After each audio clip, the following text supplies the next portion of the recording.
তো Seth Rollins যুক্ত হতে যাচ্ছে রোমান রিন্সের সাথে তার ব্লাড লাইনে।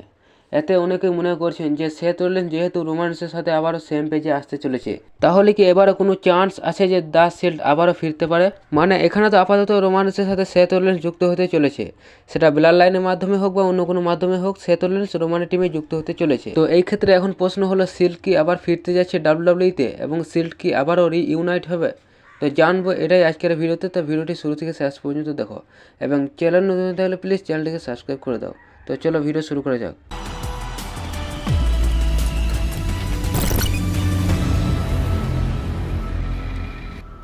তো সেথ রোলিন্স এই যে ব্লাড লাইনে যুক্ত হচ্ছে রোমান রিন্সের ব্লাড লাইনে, তো এটার মেন কারণ হচ্ছে রোমানের ব্লাড লাইনে এখন 5th মেম্বার শর্ট পড়ে যাচ্ছে, আর অন্যদিকে হিল ব্লাড লাইনেও এখনও 5th মেম্বার শর্ট পড়ে যাচ্ছে।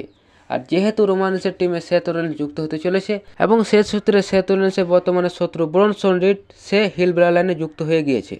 এবং যেহেতু ব্রনসন রিড হিল ব্লাড লাইনে অলরেডি যুক্ত হয়ে গিয়েছে, তাই সেথ রোলিন্স যে ওজি ব্লাড লাইনে যুক্ত হতে চলেছে এটা বলার কোনো কারণ নেই, কারণ সে খুব তাড়াতাড়ি দেখা গেল পরের স্ম্যাকডাউনে সেথ রোলিন্স ওজি ব্লাড লাইনে যুক্ত হয়ে গেল। এবং সেক্ষেত্রে আমরা রোমান রিন্স এবং সেথ রোলিন্সকে আবারও সেম পেজে দেখতে পেতে চলেছি। এবং আমরা শিল্ডের মাধ্যমে মূলত সেথ রোলিন্স এবং রোমান রিন্সকে একসাথে দেখতে পেয়েছিলাম। এবং সেক্ষেত্রে শিল্ডের বাইরে ব্লাড লাইনে হচ্ছে সেফ অ্যাকশন, যেখানে আবারও আমরা রোমান রিন্স এবং সেথ রোলিন্সকে একসাথে দেখতে পাবো। কিন্তু এখানে একটা বিষয় হচ্ছে যে আমরা শিল্ডে সেথ রোলিন্স এবং রোমান রিন্সের সাথে ডিন অ্যামব্রোসকে দেখতে পেতাম, কিন্তু এখন যেহেতু ডিন অ্যামব্রোস ডাব্লিউডাব্লিউইতে নেই, তাই আমরা এখানে সেথ রোলিন্স এবং রোমান রিন্সের সাথে ডিন অ্যামব্রোসকে দেখতে পাচ্ছি না। কিন্তু কোনোভাবে যদি ডিন অ্যামব্রোস ডাব্লিউডাব্লিউ ছেড়ে না যেত এবং ডাব্লিউডাব্লিউইতেই থাকতো, তাহলে আমরা ব্লাড লাইনের গল্পে সেথ রোলিন্সকে ইনভলভ হওয়ার সাথে সাথে ডিন অ্যামব্রোসকেও ইনভলভ হতে দেখতে পেতাম এবং আমরা শিল্ডের 3জন মেম্বারকে আবারও এই ব্লাড লাইনের গল্পে ইনভলভ হতে দেখতে পেতাম বা একসাথে দেখতে পেতাম।